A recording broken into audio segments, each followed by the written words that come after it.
Hi, I'm Stacey Hyde and I'm back for another episode of Better Financial Health in 15 Minutes or Less. And as I record this, it's mid-February and Valentine's Day is next week. But interestingly enough, it's also Ash Wednesday, and a local bakery around here comes out with a cupcake this time of year called the Ashes of Old Flames. So that's certainly not what Ash Wednesday is, but it definitely drew that analogy in my mind. But what I think is important to talk about there, because I know that a lot of unmarried couples live together these days, and they often combine finances, and these relationships can be longer term. But I think it's important to understand when you have a joint bank account with someone that they can pull out all the money in there, and then you really have no recourse because they were a joint owner.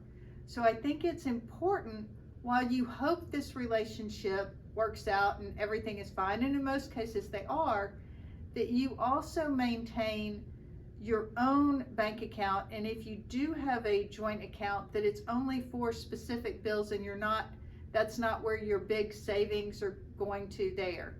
Because unlike in a marriage where if you go to break up, a court has to bless the marital dissolution agreement and there's some protection that doesn't exist outside of a formal marriage commitment. And so I think you have to be a little bit careful there.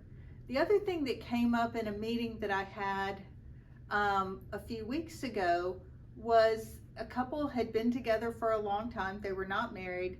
They even had children together, and they made about the same amount of money. In fact, he made a little bit more than her, but she had purchased kind of a big ticket item for him to sort of pursue this dream that he wanted to do. And my concern was it was putting a crimp in her month-to-month bills because she had purchased this for him. And I suggested that, because he's going to start a business with this, that she go to him and say, as you start making money in your business, I need you to pay me back for the cost of this, and then you can keep all the business profits yourself, but I want to get paid back for my investment in your business. Because she said he had really pushed back. He didn't want her to be a partner in it. And even the household expenses, she carried the lion's share of them.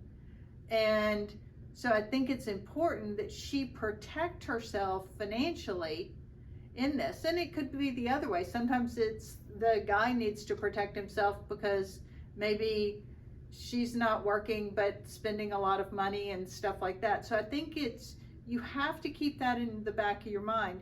And you want to share, and maybe you divide up household expenses based on income. You know, you make $100,000, I make $80,000, so I'm gonna put in $80 and you put in $100 to shared bills, and that's how bills get paid each month. But be careful and understand, and not necessarily give them access to your primary bank accounts, because you could wake up and be in a worse financial shape than you thought. The same thing goes with giving people access to your credit cards or your PIN numbers. You definitely need to keep those private.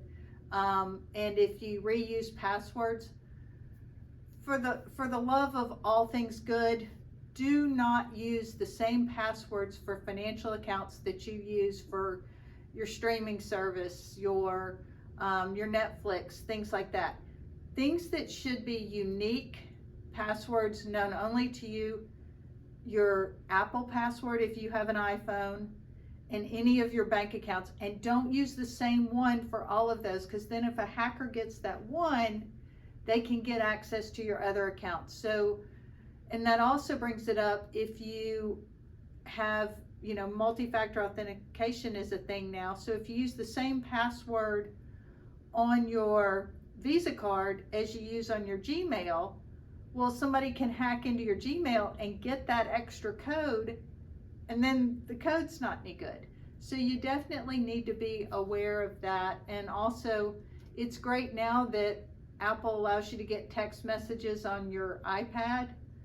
But if you're leaving that behind and somebody has access to that, then they could put in that code even though they don't have your phone. So just something else to think about, and to really think about your security and your financial future. Hopefully this never applies to you, but I think it's always important to think in the case of prevention, because preventing things from going sideways is a lot easier than trying to fix it after the fact.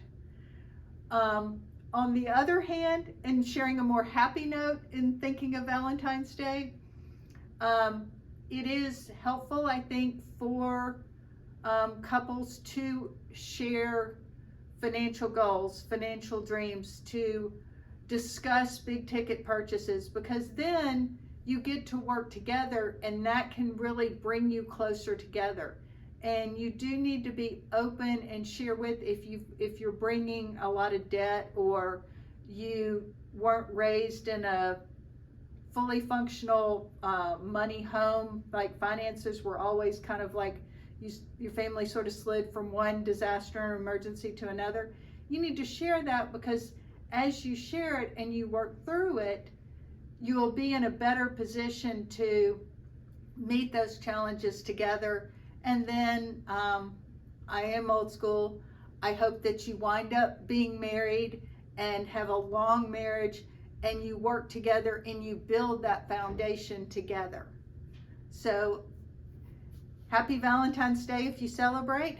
Thanks for tuning in. This has been another episode of Better Financial Health in 15 minutes or less.